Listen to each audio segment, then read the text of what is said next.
ChatGPT 5 has officially landed, and it's packing some incredible new capabilities. OpenAI says it's their smartest, fastest, and most useful model yet. And today, we're putting those claims to the test.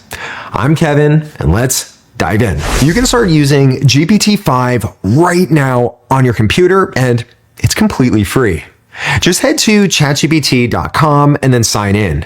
GPT-5 is now the default model. If you're on the free plan, you'll have full GPT-5 access until you hit your daily limit, somewhere around 30 messages a day. And then it automatically switches to GPT-5 Mini, so you can keep going without interruption. On your phone, just install or update to the latest ChatGPT app. Once you open a new chat, GPT-5 is the default model. No settings to change and no hoops to jump through. So let's talk about what's new with GPT-5. OpenAI says this is the smartest and fastest model yet, and it's now all unified. If you used ChatGPT in the past, you might remember that there were multiple models to choose from. You had your generalized models, reasoning, and mini models. You had to guess which one was the best one to use. But now, GPT-5 automatically adjusts how deeply it thinks based on your question. If it's a quick request, it responds fast. If it's something more complex, it kicks you into deeper reasoning. You don't have to think about which one to use. Behind the scenes, though, GPT-5 is actually two different models, and it picks the right model or intent without needing to ask you. If you're a paid user, you still have the ability to choose GPT-5 Thinking Mode. That gives you extended reasoning power. OpenAI says that GPT-5 outperforms the o3 reasoning model and GPT 4.5 on both reasoning and creativity. Now, at least personally, I thought both of those models worked very well, so that's quite the statement. They also say that it's more reliable with fewer hallucinations. There's only one way to know, though.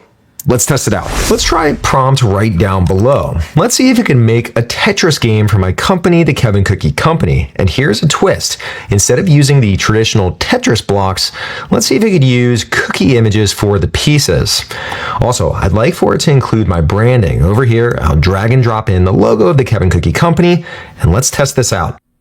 Over on the left-hand side, we can see that it generated a full cookie-themed Tetris game using HTML, CSS, and JavaScript. Now, it looks like it did not manage to include the logo, but everything else appears to be in place. Over on the right, I can review the code itself, and I think it looks great. The formatting is clean, the comments are helpful, and if we go all the way to the top, oh, look at that! It even pulled the brand colors directly from the logo. Even though it couldn't insert the logo itself, it was still able to pull the colors. Okay, let's give it a try. In the top right, let's run the code. There they are. Look at that. Cookie pieces tumbling down the screen. Scrolling down, I can see the controls all right there, so that way I know how to play. All right, let's play some Tetris. And honestly, this is really remarkable. Now, GPT-5 isn't the only thing launching today. ChatGPT itself is getting some other big upgrades. First, you can now connect Gmail and Google Calendar. Click on your profile, then Settings, and then Connectors. And here you'll see Gmail and Google Calendar. So, what can you do with that? You can now ask ChatGPT to, let's say, summarize your last 5 unread emails, or let's say find a 2-hour meeting slot for next week. You could also ask it to draft a reply to an email from Sarah in accounting. This is rolling out to pro users first, with more plans to follow later. Second, you can customize ChatGPT's personality and even change the chat color. That way, it feels more like your personal assistant. Now, this wasn't available yet when I was testing it out. Third, voice mode has gotten an upgrade, and it's now called Advanced Voice Mode. In the chat, click on the voice mode icon. Hey there, Kevin. How's it going? We need to launch a new cookie flavor for the Kevin Cookie Company. Any recommendations on types of cookies to launch? Ooh, that sounds fun. You could go for something seasonal, like a pumpkin spice cookie if it's autumn, or maybe a fun twist on a classic, like a s'mores cookie with gooey marshmallow and chocolate chunks. Do you think we could include something like bacon bits in the cookie, or jalapenos? What about bacon wrapped jalapenos? dipped in chocolate. That sounds like a bold and adventurous combination. Bacon bits can definitely add a savory crunch to a cookie, and jalapenos would give it a spicy kick. Bacon wrapped jalapeno dipped in chocolate is definitely unique and could be a fun limited edition flavor. It could be a hit with people who love that sweet and spicy combo. It kind of sounds like you're telling me it's terrible. Oh, no, not at all. I think it's actually really creative and unique. Sometimes those unexpected combinations end up being the most memorable and exciting, so I say go for it. Would you bet the business on it?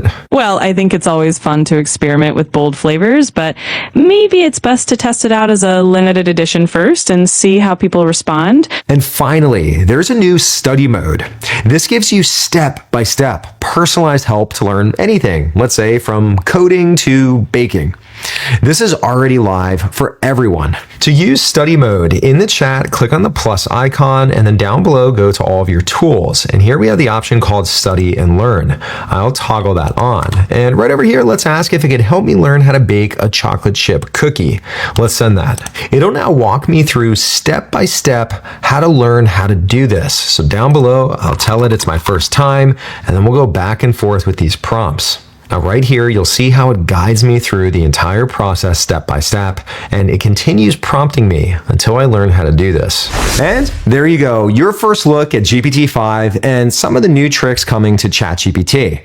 Now, if you found this video helpful, please give it a like, please consider subscribing, and as always, remember to keep your cookie jars full.